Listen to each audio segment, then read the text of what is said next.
Nigeria's direction. My dad was responsible for Abacha.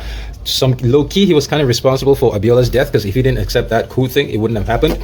He was also responsible. Hello, what's up guys? In this video we are diving straight into a shocking confession that is shaking up Nigerians everywhere.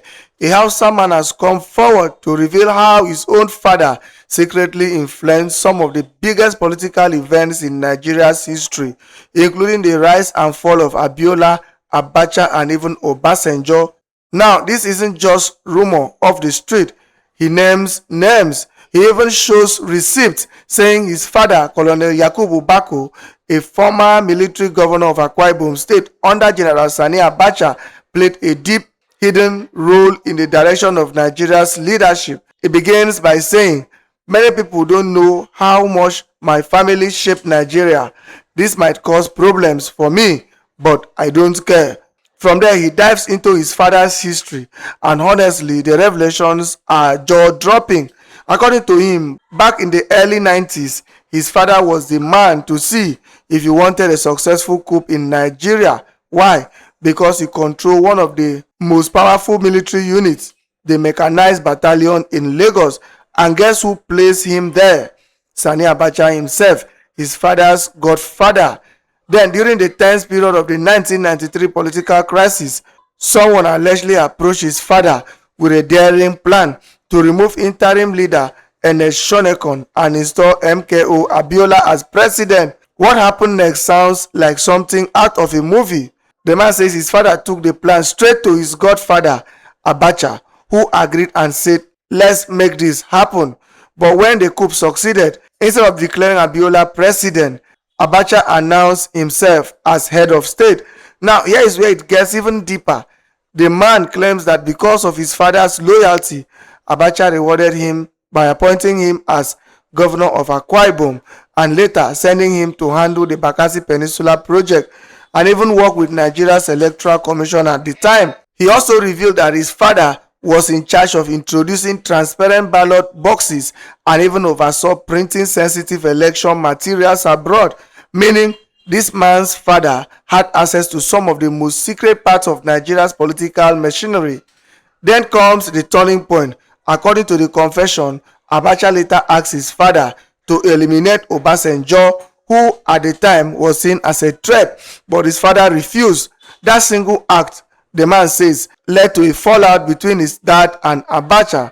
And here's the twist. The same Obasanjo who was supposed to die eventually became Nigeria's president after Abacha's sudden death. The man ends by saying plainly, "My father was responsible for Abacha's rise, Abiola's fall and Obasanjo's survival. My family's hands are deep in Nigeria's history."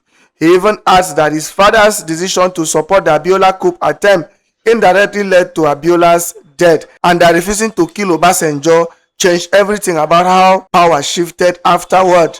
Guys, whether you believe him or not, this confession is one of the most shocking revelations we have heard in a long time, linking one man's family to some of the darkest and most mysterious moments in Nigeria's political past. Guys, I will let you watch this video for yourself so you can see exactly what I'm talking about. Also, don't forget to like, share and subscribe to this channel if you haven't already done so. Take a look guys, and remember to share your thoughts after watching. A lot of Nigerians do not know the significance my family has played in shaping Nigeria as it is today. So I'm going to go ahead and share this story.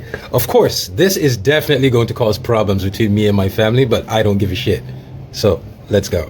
Okay, to start off, this is my dad, Yakubu Bako, former governor of Akwa Ibom in Nigeria, and this is his Wikipedia page. So this is my father right here giving a story to a newspaper in Nigeria. Let's go ahead and check that article, shall we? It says, Colonel Yakubu Bako served as the military governor of Akwa Ibom State and under the administration of late General Sani Abacha. In this interview, he spoke about the projects he executed in Bakassi, which former President Olusegun Obasanjo conceded to Cameroon, and how he made efforts to install M.K.O. Abiola as president, what he knows about the alleged coup of Lieutenant General Dia, and other interesting issues. Says here, I was successful in the military. I didn't miss any promotion. When I returned to Nigeria, I was posted to Lagos to oversee the 19th Battalion during the 1993 crisis.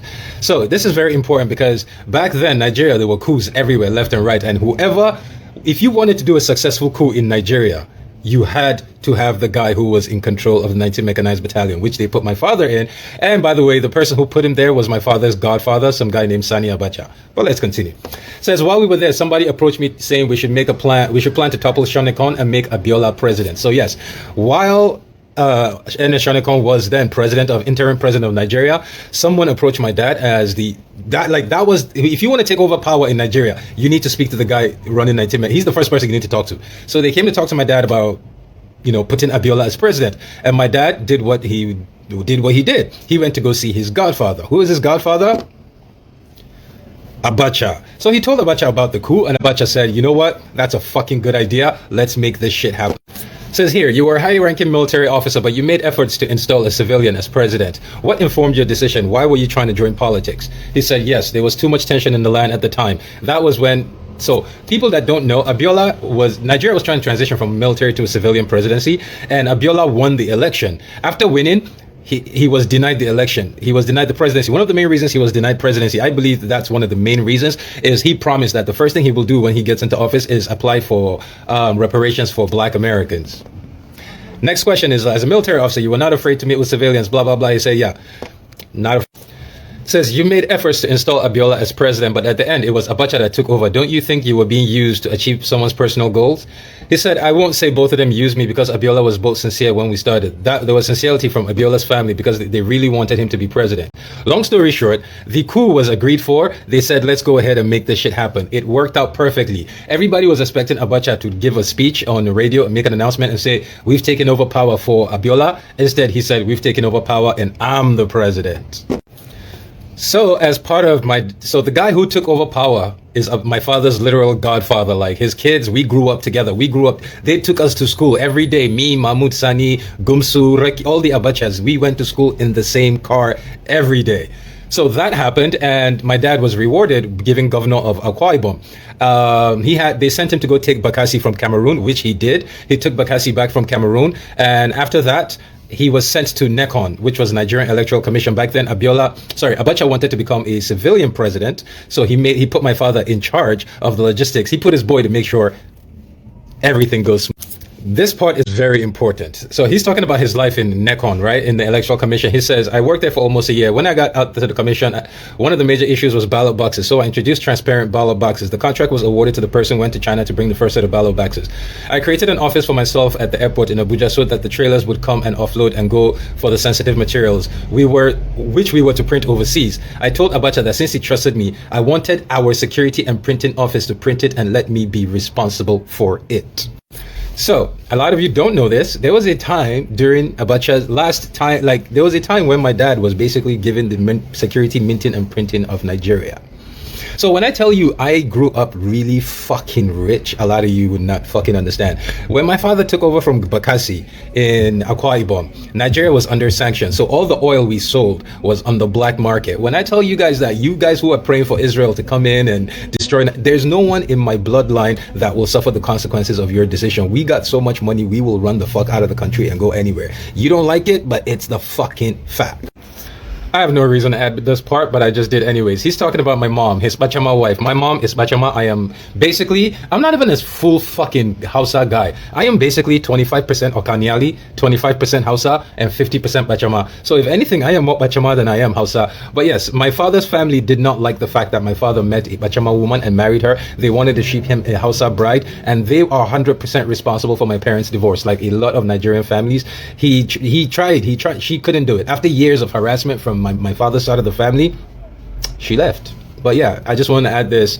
My father's side of the family is responsible for my parents' divorce.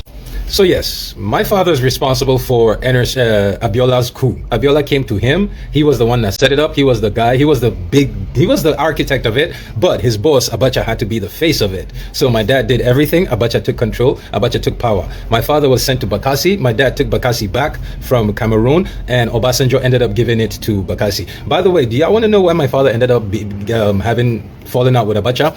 When he was put as NECON, he had one job. During his trip, like state to state, he was supposed to be checking every state to make sure everything was okay. He was supposed to end up, while he was in Jos, while he was in Jos, Olusegun Obasanjo was supposed to somehow die. My father refused to do that. He refused to kill Obasanjo on Abacha's behalf, and that's why they had the falling out. Which for my dad kind of worked out, because right after Abacha died, the next person who became president was the guy he was supposed to kill. And yeah, my family has my family has played a very significant role in Nigeria, and a lot of you don't know, but I'm just coming here to share it. So when I say the things I say, I have more access than most of you would possibly realize. And growing up, I was that one kid that always wanted to hang around his dad when dad had visitors, unless he explicitly kicked me out. I'm sitting there, I'm listening to everything they're saying. And he always used to, like, I was that one son. But anyways, I just wanted to share, man. My family is very pivotal in Nigeria's direction. My dad was responsible for Abacha. Some low-key, he was kind of responsible for Abiola's death, because if he didn't accept that coup thing, it wouldn't have happened. He was also responsible. He's also the reason that Obasanjo ended up becoming president, because he refused to kill him. Now you know.